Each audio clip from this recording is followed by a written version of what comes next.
Y sigue la polémica por la entrega de 13 indultos por parte del presidente de la República.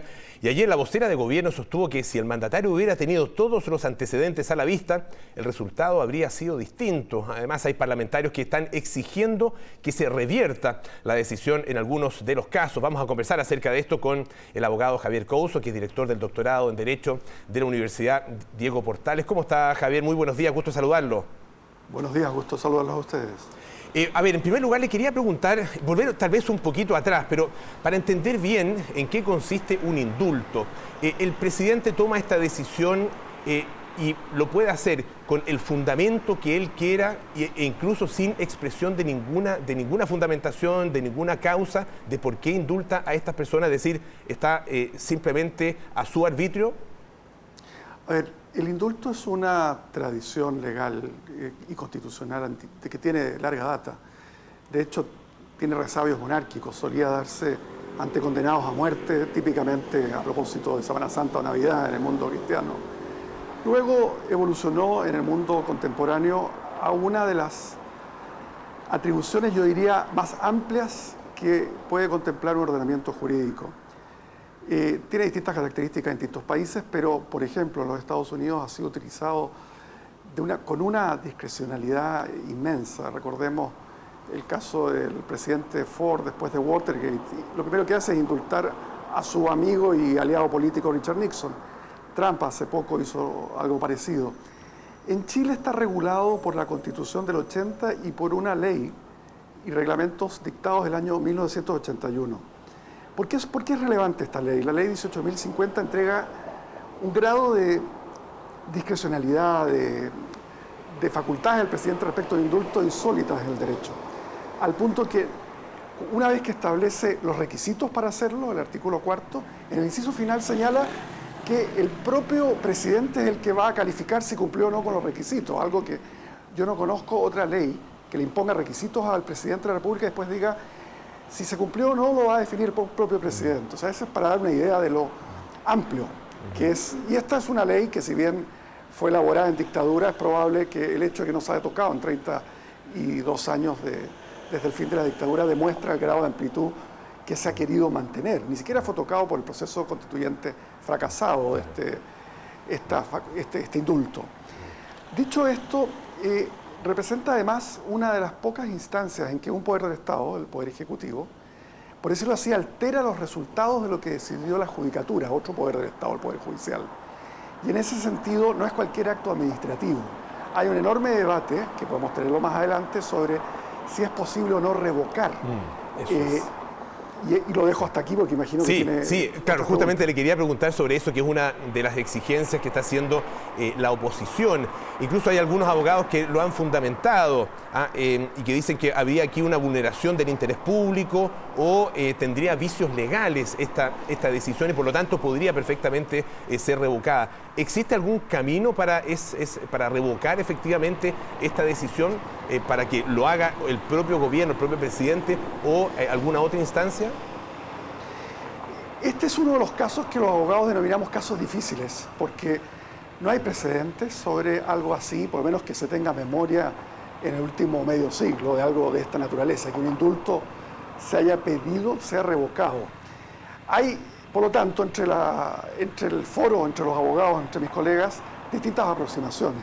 Algunos lo tratan como un acto administrativo que está regulado, digamos, por la ley de procedimientos administrativos, que en todo caso, aunque esto fuera una concesión, digamos, administrativa del más, digamos, un permiso de construcción que tuviera problemas de legalidad, hay abogados que sostienen que, si bien está el interés público, por otro lado están los derechos adquiridos. Aquí nada menos que la libertad, en vez de estar 15, 10 años de cárcel, estar libre.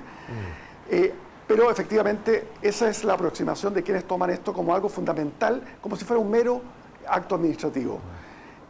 Hay otros colegas, y esto cruza derechas e izquierdas, porque usted sabe que entre los abogados, si bien la ideología está siempre presente, hay abogados tanto de derecha como de izquierda, por decirlo así, que advierten que esto no es un mero acto administrativo, que estamos aquí ante una de las atribuciones políticas más importantes que la Constitución y más amplias que la Constitución otorga al presidente de la República, y que altera, por otro lado, la situación de privación de libertad de una serie de personas. Atendido esto, entendiendo que aquí hay un ambiente político y social que buscaría revertir esta situación, la pregunta es si se puede pasar a llevar el Estado constitucional de derecho para llegar a ese resultado. En otras palabras, el remedio podría ser peor que la enfermedad. En los países que tienen menos adhesión a las formas jurídicas, muchos países latinoamericanos son así, simplemente las cosas se hacen y se deshacen sin mayor preocupación por la forma jurídica. Acá estamos ante algo en que, a mi juicio, es difícil detectar ilegalidades porque la propia ley le otorga un amplísimo campo de atribuciones al presidente. Decía delante cómo la propia ley autoriza al presidente a calificar si se cumplieron o no los requisitos que la propia ley le impone al presidente. Así que para mí, honestamente, la única alternativa que veo para que se revirtiera esta situación es que se detectara una inconstitucionalidad por parte del Tribunal Constitucional a solicitud de la Cámara o del Senado, o una cuarta parte de la Cámara o del Senado. Tiene 30 días desde que se dictó, se publicó el acto administrativo, en este caso, que otorga esta facultad constitucional del indulto, o que se comunicó a los afectados. Esto ya está totalmente ejecutado. Estas personas han sido liberadas por gendarmería. Claro, estas personas están en libertad y por lo que uno puede entender de las palabras de la ministra secretaria general de Gobierno, hay algunas de ellas que están en libertad, por así decirlo, por error, porque no se estudió con la eficacia, digamos, y con la profundidad que se requería esos antecedentes. Pero le quería preguntar con respecto a otra cosa que decía también la vocera de Gobierno. Decía, son personas que no se les libera de las condenas, sino que se les conmuta la pena bajo otras características y siempre bajo la supervisión del Estado. ¿Eso es correcto? Porque he visto varias opiniones que ponen en disputa esa afirmación. A ver, todo esto está regulado en la misma ley que señalaba antes, la ley de indultos dictada en el año 81. Esa ley efectivamente lo que plantea es que el indulto, pensemos que en esa época había pena de muerte. Normalmente el indulto podía involucrar la conmutación de la pena de muerte por presidio perpetuo o algo así. Pero en un país que afortunadamente terminó con la pena de muerte, típicamente se produce un indulto de personas que están privadas de libertad porque están cumpliendo condena de cárcel, por decirlo en palabras sencillas, se les conmuta por lo que se llama la remisión condicional de la pena. Y la remisión condicional de la pena efectivamente no borra el carácter de condenado. El prontuario de estas personas seguirá con este delito ahí, lo que es clave, por ejemplo, para efectos de que no podrán invocar la irreprochable conducta anterior que tiene cualquier ciudadano que nunca ha cometido un delito para que se le rebaje la pena ante un eventual nuevo delito. Quedan con su hoja de vida, por decirlo así, manchada. Eso no se borra.